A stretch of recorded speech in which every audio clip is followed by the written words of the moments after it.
India और south Africa दोनों ने एकदम चिल किया। अहमदाबाद में ऑफ डे था। इंडिया ने अभी मैच खेला है। साउथ अफ्रीका अहमदाबाद में बहुत मैचेस खेल रही है। संडे शाम को इनका मुकाबला है। ग्रुप 1 का पहला सुपर 8 गेम एंड दोनों टीम्स के लिए इस हाई इंटेंसिटी टूर्नामेंट में इन ऑफ डेज की भी बहुत वैल्यू है। आई थिंक यहाँ पे coaching staff is the only area जो जितनी भी कोशिश कर लें they just can not check out. वो सिर्फ और सिर्फ प्लानिंग के बारे में ही सोच रहे होंगे because they have to make sure आगे के मैच में नेट्स कैसे करने हैं, प्रैक्टिस कैसे करनी है। कैप्टन के लिए भी मुश्किल है, बट ये स्विच ऑन स्विच ऑफ करना एक बड़े टूर्नामेंट में बहुत इंपॉर्टेंट रहता है प्लेयर्स के लिए। So I am hoping that they've done well। अब आज ऑस्ट्रेलिया ओमान का मैच है, doesn't matter, it's a dead rubber. लेकिन मैं जब कनाडा और अफगानिस्तान का मैच कवर कर रहा था आई जस्ट रियलाइज कि ग्रुप 2 बहुत इंटरेस्टिंग है यार। श्रीलंका पाकिस्तान के साथ न्यूजीलैंड इंग्लैंड, सारे मैचेस श्रीलंका में, लेकिन दो अलग वेन्यूज पे और दो अलग वेन्यूज पे कहानी एकदम अलग है। तो किसको सूट करेंगे वेन्यूज, किसका मैचअप किसको अलाउ करेगा सेमीफाइनल्स के लिए फेवरेट होना? Is it New Zealand, is it England, is it Pakistan, is it Sri Lanka? इसकी आज बात करेंगे one tip one hand with Jatin साहब।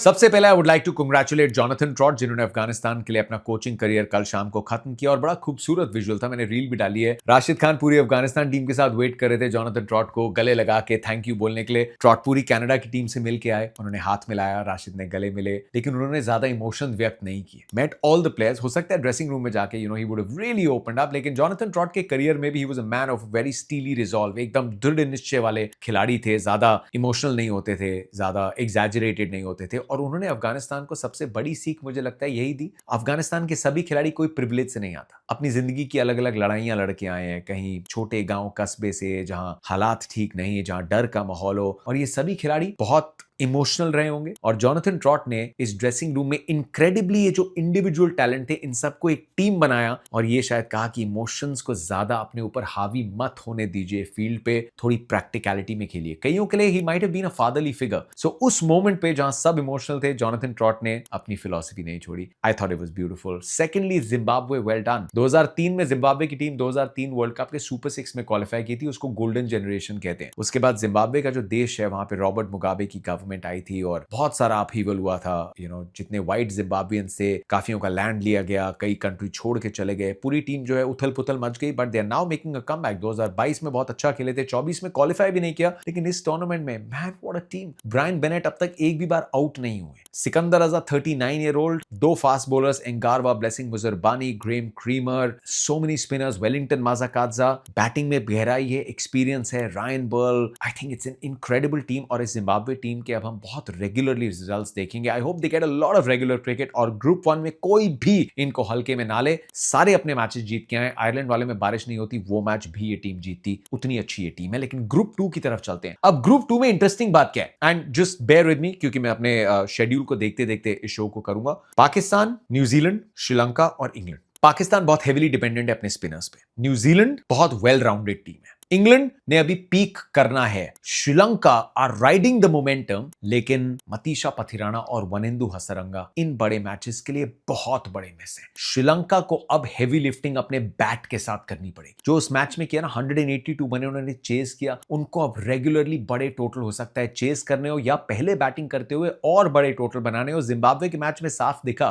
कि सामने वाली टीम्स इस बॉलिंग लाइनअप को अंडर प्रेशर डालेंगी। मधुशंका आए हैं but Pathirana is Pathirana, Wanindu Hasaranga is Wanindu Hasaranga, तो ये भरपाई करनी श्रीलंका के लिए बहुत मुश्किल है। And this is why I think a little edge has gone off. If they surprise us and make it to the semifinal, boss कमाल हो जाए। लेकिन मुझे लग रहा है कि कहीं ना कहीं ये बॉलिंग स्पेशली जिम्बाब्वे मैच के बाद श्रीलंका के सेमीफाइनल चांसेस आर अफेक्टेड। कौन सी टीम जाएगी? न्यूजीलैंड, अब ये दो मैचेस की, दो ग्राउंड्स की जो मैं बात कर रहा हूं, आर प्रेमदासा अब जितने वेन्यूज बचे हैं उस सब के हिसाब से सबसे कम एवरेज स्कोर बन रहा है। जिम्बाब्वे ने जो चेस किया इस ग्राउंड के पे second highest score ever chase था। पल्लिकेली हाउएवर जो कैंडी में ग्राउंड है वहां 200 से ऊपर की एवरेज है। सो सॉलिड बैटिंग कंडीशंस, जहां स्पिन ज्यादा नहीं चल रही, एक ग्राउंड जहां स्पिन बहुत चल रही है और बैटिंग आसान नहीं। अब ऐसे में न्यूजीलैंड अपने तीनों मैचेस प्रेमदासा पे खेल रही है। फर्स्ट थॉट विल बी कि foreign team, western team spin वाले ग्राउंड पे तो फंस जाएंगे। अब न्यूजीलैंड के पास स्पिन के ऑप्शन मिचेल सैंटनर, इश सोडी, ग्लेन फिलिप्स डाल लेते हैं, काफी सारे ऑप्शंस हैं। लेकिन लेट्स नॉट फॉरगेट कि न्यूजीलैंड स्पिन के one of the best batters भी हैं। अब इस फॉर्मेट में फिन एलन है, साइफर्ट है, हम भारत वाले हैं और हम थोड़े दूध के चले। कितने अच्छे से न्यूजीलैंड आके इंडिया में स्पिन खेलती है इसका अंदाजा हमें टेस्ट सीरीज में लग गया था, वनडे सीरीज में लग गया था, और काफी प्लेयर्स हैं वही हैं, उसी शैली के हैं। एंड साफ दिख रहा है कि न्यूजीलैंड ऑफ ऑल द सेना कंट्री टीम्स स्पिन को सबसे अच्छा खेलने वाली टीम है। फिन एलन और साइफर्ट तो दबंगई अंदाज में खेलेंगे, लेकिन बाकी जो है, चाहे रचिन हो, चाहे ग्लेन फिलिप्स हो, या डैरल मिचेल हो, या चैपमैन हो, ये सब स्पिन अच्छी खेलते हैं। सो डिस्पाइट द फैक्ट कि न्यूजीलैंड प्रेमदासा में खेल रही है तीनों matches, I think New Zealand will make it to the semifinals. हो सकता है मैं कंप्लीटली गलत हूं, लेकिन I am just trying to put in some cricketing logic. अब शुरुआत किसके साथ है? पहला जो मैच है दैट इज पाकिस्तान न्यूजीलैंड का। पाकिस्तान बहुत डिपेंडेंट है अपने स्पिन पे, और यहां पे भी it will come down to Usman Tariq को कैसे खेलते हैं, अबरार खेलते हैं या नहीं खेलते। लेकिन न्यूजीलैंड के स्पिनर्स को वो कैसे खेलते हैं, न्यूजीलैंड के पेसर्स को भी, मैट हेनरी आपको दिखेंगे, लॉकी फर्गसन वहां पे दिखेंगे। New Zealand will play that spin allrounder. ये मुकाबला काफी जबरदस्त होगा, but I think New Zealand are going to be favourites for me. अगला जो मैच है वो कैंडी में है, पल्लिकेली दोपहर को, and Sri Lanka would not mind दोपहर का मैच इंग्लैंड के सामने, क्योंकि वहां फिर भी एक एक्स्ट्रा स्पिनर खिला के चेंज ऑफ पेस के साथ they can try and control the scoring. लेकिन इंग्लैंड के अगले जो दो मैचेस हैं वो शाम के मैचेस हैं, and I am seeing England यहां से थोड़ी पीक करने की कोशिश करेगी। द बैटर्स, फिल सॉल्ट के भी रन आने हैं, जॉस बटलर के भी रन आने हैं, they are a dangerous team. So Sri Lanka England का मैच, देन अगला मैच जो है वो इंग्लैंड पाकिस्तान का पल्लिकेली में शाम को। Now Pakistan problem in the tournament is कि पल्लिकेली कैंडी में आपको पेस की तरफ वापस जाना पड़ेगा। आप 4-4, 5-5 स्पिनर्स नहीं खिला सकते। शाहीन शाह अफरीदी का कॉन्फिडेंस जो है वो हमने देखा गर्दिश में गया, आपने पिछले मैच में उनको ड्रॉप भी कर दिया। फहीम अशरफ एक मैच जिता गए नेदरलैंड्स के सामने, वो भी कैच हो गया होता,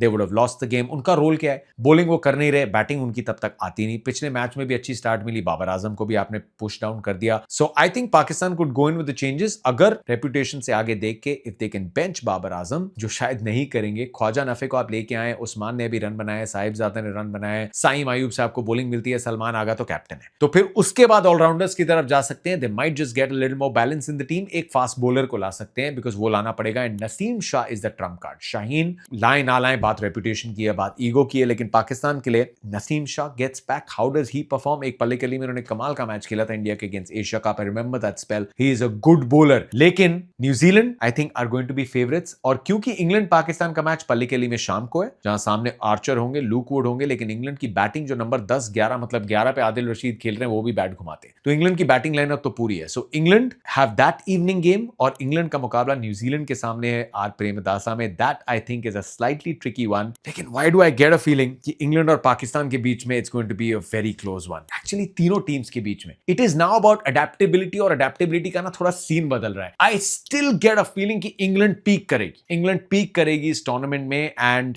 they are going to make it to the semis.